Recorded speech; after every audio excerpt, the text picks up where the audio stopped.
தற்போது இந்திய கிரிக்கெட் அணி ஆப்கானிஸ்தானுக்கு எதிரான தொடரில் விளையாடி வருகிறது. சமீபத்தில் IPL தொடர் முடிந்த கையோடு அடுத்ததாக ஆப்கானிஸ்தானுக்கு எதிரான தொடரில் இந்திய அணி களமிறங்கிவிட்டது. இதில் சமீபத்தில்தான் ஒருநாள் போட்டிகள் முடிவடைந்திருந்தது. அந்த ஒருநாள் போட்டிகள் அனைத்திலும் ஆப்கானிஸ்தான் அணியை தாறுமாறாக அடித்து துவம்சம் செய்து அனைத்து போட்டிகளிலும் வெற்றி பெற்று ஆப்கானிஸ்தான் அணியை வாஷ் அவுட் செய்திருந்தது இந்திய அணி. அதனைத் தொடர்ந்து இப்போது T20 போட்டிகள் தொடங்கியிருக்கிறது. அதாவது இந்த இந்தியா ஆப்கானிஸ்தான் தொடரை எடுத்துக்கொண்டால் இந்த தொடர் தொடங்குவதற்கு முன்பே மிகப்பெரிய எதிர்பார்ப்பில் இருந்தது. அதற்கு மிக முக்கிய காரணம் ஆப்கானிஸ்தான் அணியை பொறுத்தவரையில் இந்த தொடரில் கண்டிப்பாக மிகப்பெரிய வெற்றிகளை பெற முடியவில்லை என்றாலும் கூட சொல்லும்படியான வெற்றிகளையாவது பெற்றாக வேண்டும் என்று மும்முரமாக களமிறங்கியது. அதற்காக ஆப்கானிஸ்தான் அணி நிர்வாகம் இந்த தொடரை பொறுத்தவரையில் முக்கியமான அனுபவம் வாய்ந்த வீரர்களை மட்டுமே தேர்வு செய்திருந்தது. அப்படியிருந்தும் கூட நடந்து முடிந்த ஒருநாள் தொடரை பொறுத்தவரையில் ஆப்கானிஸ்தான் அணியை சாதாரணமாக அப்படி அடித்து இப்படி தூக்கி வீசியது இந்திய அணி. இப்போது அதனைத் தொடர்ந்து T20 தொடரில் இந்த இரு அணிகளும் களமிறங்கிவிட்டது. சரி, ஒருநாள் போட்டியில்தான் கைமீறி போய்விட்டது என்று T20 போட்டிகளிலாவது சிறப்பாக விளையாட வேண்டும் என்று ஏற்கனவே T20 போட்டிகளுக்காக அறிவித்த வீரர்களில் ஒரு சில வீரர்களை மாற்றி மீண்டும் அனுபவம் வாய்ந்த வீரர்களை கொண்டு வந்திருக்கிறது ஆப்கானிஸ்தான் அணி. இந்த அளவுக்கு ஆப்கானிஸ்தான் அணி இந்த தொடர் மீதான அழுத்தத்தை அதிகரித்துள்ளது. அதற்கு மிக முக்கிய காரணம் சமீப சில மாதங்களாகவே ஆப்கானிஸ்தான் அணிக்கு சொல்லும்படியான மிகப்பெரிய வெற்றிகள் கிடைக்கவில்லை. ஆகவே மீண்டும் பழைய ஆப்கானிஸ்தான் அணி போல பழைய ஃபார்முக்கு திரும்புவதற்கு கடுமையாக முயற்சி செய்து வருகிறது ஆப்கானிஸ்தான் அணி. அதனால்தான் இந்த இந்திய அணிக்கு எதிரான தொடரில் பல கட்ட முயற்சிகளையும் ஆப்கானிஸ்தான் அணி கிரிக்கெட் நிர்வாகம் எடுத்து வருகிறது. இந்த நிலையில்தான் இந்த இரு அணிகளுக்கு எதிரான T20 தொடரின் முதல் மேட்ச் தொடங்கியது. சற்று முன் நடைபெற்ற இந்த ஒரு போட்டியில் முதலில் ஆப்கானிஸ்தான் அணி பேட்டிங் செய்ய களமிறங்கியது. அது மட்டுமில்லாமல் இந்த போட்டியை பொறுத்தவரையில் இந்திய அணியில் பெரும்பாலான முக்கிய வீரர்கள் இடம்பெறவில்லை. ஏற்கனவே இந்திய அணியில் இருப்பவர்கள் அனைவரும் மிகப்பெரிய அனுபவம் வாய்ந்த வீரர்களும் கிடையாது. ஏனென்றால் ரோஹித் சர்மா, விராட் கோலி, பும்ரா, ஜடேஜா போன்றவர்கள் இந்த T20 தொடரில் கலந்து கொள்ளவில்லை. இதில் ரோஹித் சர்மா, விராட் கோலி, ஜடேஜா போன்றவர்கள் ஏற்கனவே T20 தொடரிலிருந்து ஓய்வை அறிவித்து விட்டனர். ஆகவே இந்திய அணியை எடுத்துக்கொண்டால் ஏற்கனவே மிகப்பெரிய அனுபவம் வாய்ந்த வீரர்கள் இந்த தொடரில் கிடையாது. இந்த சூழலில் இந்த தொடரை எடுத்துக்கொண்டால் சுப்மன் கில், சூரியவன்சி, யாஸ்வி ஜெய்ஸ்வால், இசான் கிசான், திலக் வர்மா என்று தற்போதைய நட்சத்திர பேட்ஸ்மேன்கள் யாருமே இந்த ஒரு முதல் T20 போட்டியில் பங்கு பெறவில்லை. இந்த ஒரு காரணத்தால் இந்த ஒரு முதல் T20 மேட்சில் ஆப்கானிஸ்தான் அணி வெற்றி பெறுவதற்கு வாய்ப்புகள் இருப்பதாகவே கருதப்பட்டது. அதை உறுதி செய்யும் விதமாகத்தான் முதலில் பேட்டிங் செய்ய களமிறங்கிய ஆப்கானிஸ்தான் அணி சிறப்பான பேட்டிங்கையும் வெளிப்படுத்தியது. கிட்டத்தட்ட பவர் பிளே ஓவர்களிலேயே 2 விக்கெட்டுகளை மட்டுமே இழந்து 70 ரன்கள் வரை எடுத்துவிட்டது ஆப்கானிஸ்தான் அணி. இந்தளவுக்கு ஆப்கானிஸ்தான் அணி சிறப்பாக பேட்டிங் செய்வதற்கு இன்னொரு மிக முக்கிய காரணம், நாம் ஏற்கனவே சொன்னது போல இந்த போட்டியில் நட்சத்திர இந்திய பேட்ஸ்மேன்கள் பங்கு பெறாதது போலவே நட்சத்திர இந்திய பவுலர்களும் பங்கு பெறவில்லை. 3ஆம் நிலை 4ஆம் நிலை பவுலர்களுக்குத்தான் இந்த போட்டியில் இந்திய அணி சார்பில் வாய்ப்பு கொடுக்கப்பட்டிருந்தது. அதனாலேயே அது ஆப்கானிஸ்தான் அணி பேட்ஸ்மேன்களுக்கு சாதகமாகவும் மாறியது. பின்னர் சூப்பராக விளையாடிய ஆப்கானிஸ்தான் அணி 20 ஓவர்கள் முடிவில் 177 ரன்கள் வரை எடுத்துவிட்டது. இந்த ரன்கள் என்பது இந்த மேட்சை பொறுத்தவரையில் மிகப்பெரிய ரன்களாகும். ஏனென்றால் இந்திய அணியை பொறுத்தவரையில் சிவம் தூபே மற்றும் அபிஷேக் சர்மாவை தவிர சொல்லும்படியான பேட்ஸ்மேன்கள் யாருமே கிடையாது. இதன் காரணமாக இந்த போட்டியில் ஆப்கானிஸ்தான் அணி வெற்றி பெறுவதற்கு அதிக வாய்ப்புகள் இருப்பதாக எதிர்பார்க்கப்பட்டது.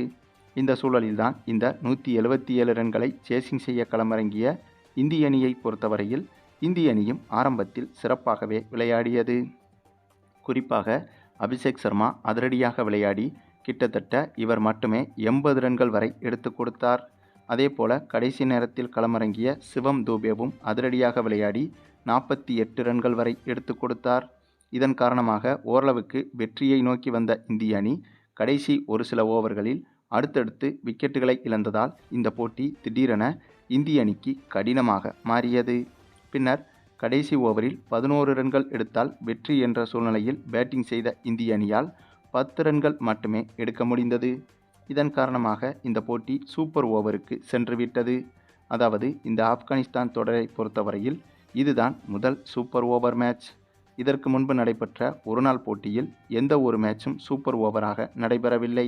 ஆகவே இந்த ஒரு T20 மேட்ச் தான், அதுவும் இந்த T20 தொடரின் முதல் T20 மேட்சிலேயே சூப்பர் ஓவர் வந்துவிட்டது. ஆக இந்த போட்டி மீதான எதிர்பார்ப்பும் இங்கேதான் அதிகரித்தது. பின்னர் இந்த சூப்பர் ஓவரில் பேட்டிங் செய்ய களமிறங்கிய இந்திய அணியை பொறுத்தவரையில் அபிஷேக் சர்மா மட்டுமே சூப்பராக விளையாடி அந்த ஓவரில் 3 சிக்சர்கள் 1 பவுண்டரி என அடித்து 23 ரன்கள் வரை எடுத்துவிட்டார். அந்தளவுக்கு சூப்பர் ஓவரில் ருத்ரதாண்டவ ஆட்டமே ஆடிவிட்டார் நம்முடைய அபிஷேக் சர்மா. வழக்கமாக போட்டியின் முதல் பந்திலேயே சிக்சர் அடிக்கக்கூடியவர்தான் இவர். ஆகவே இதுபோன்ற சூப்பர் ஓவர் வாய்ப்பு என்பது இவருக்கு கூடுதலாக லட்டு சாப்பிடுவது போலத்தான் தெரிந்தது. அதைத்தான் இந்த போட்டியில் வெளிப்படுத்தியும் இருந்தார். பின்னர் இந்த 23 ரன்களை சூப்பர் ஓவரில் சேசிங் செய்ய களமிறங்கிய ஆப்கானிஸ்தான் அணியை பொறுத்தவரையில் வெறும் 13 ரன்களுக்குள் ஆப்கானிஸ்தான் அணியை சுருட்டி இந்திய அணி இந்த போட்டியிலும் சூப்பரான திரளான வெற்றியை இந்த போட்டியில் பதிவு செய்திருந்தது. அதாவது இந்திய அணியில் பெரும்பாலான முக்கிய வீரர்கள் இல்லாமலேயே இந்த போட்டியில் மீண்டும் இந்திய அணி ஆப்கானிஸ்தான் அணியை வீழ்த்தியிருக்கிறது. அந்தளவுக்கு இந்திய அணி என்பது குறிப்பிட்ட வீரர்களை நம்பி மட்டுமே இல்லாமல் மொத்தமாகவே ஓரளவுக்கு சிறப்பாகவே இருக்கிறது. அதைத்தான் இந்த போட்டியின் வெற்றியும் உணர்த்துகிறது. அதுவும் இந்த இரு அணிகளுக்கு எதிரான அதிகாரப்பூர்வ போட்டிகள் இன்னுமே தொடங்கவில்லை. ஆக அதற்குள்ளாகவே தற்போது நடைபெற்று வரும் வார்ம் அப் மேட்சுகளிலேயே இந்திய அணி இந்தளவுக்கு அடித்து ஆடி வருகிறது. அதாவது எந்தவித பிரஷரும் இல்லாத வார்ம் அப் மேட்சுகளிலேயே ஆப்கானிஸ்தான் அணி கொடூரமான தோல்விகளை சந்தித்து வருகிறது. ஆக அதிகாரப்பூர்வ போட்டிகள் என்று வந்துவிட்டால் பிரஷர் என்பது இன்னும் அதிகமாகிவிடும். அந்த ஒரு சூழலில் இதைவிட மோசமாக விளையாடுவதற்குத்தான் ஆப்கானிஸ்தான் அணிக்கு வாய்ப்புகள் இருக்கிறது. ஆக இந்த ஒரு ஆப்கானிஸ்தான் தொடர் என்பது இந்திய அணியை பொறுத்தவரையில் நிறைய சாதனைகளை உருவாக்கிவிடும் வாய்ப்பாகத்தான் பார்க்கப்படுகிறது. அதே சமயம் ஆப்கானிஸ்தான் அணியும் கூட அவ்வளவு லேசுப்பட்ட அணியும் கிடையாதுங்க. திறமை வாய்ந்த அணிதான்.